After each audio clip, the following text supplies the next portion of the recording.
Yeah, obviously they've been a good team for a number of years, and Blake Griffin is really coming to his own, and DeAndre Jordan. They have Reddick. They added Josh Smith, Chris Paul. They just have a lot of players. I mean, and they've been building this team for a few years, and they have experience together, and they're one of the contenders in the West, rather.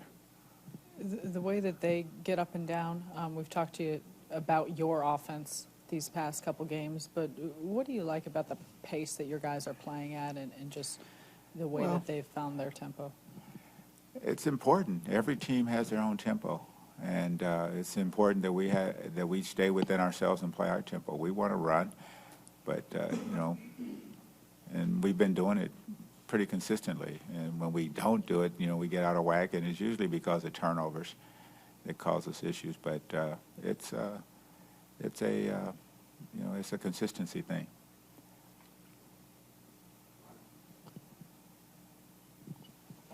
Do you feel like of late you've been starting to build a solid home court edge, or is it such a small sample size that it's too early to tell? Every game is different.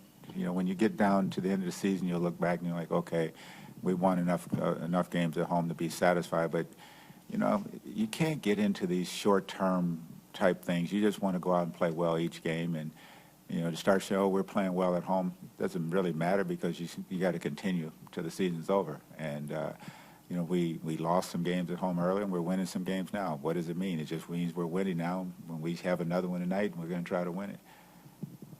To the left. Coach, what has stood out about Markel's minutes over these last few games since he's sort of been back in the rotation and since Rondé's injury?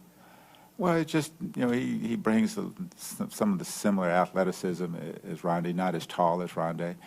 And he's made a couple of big threes, but defending and, just being a basketball player out there.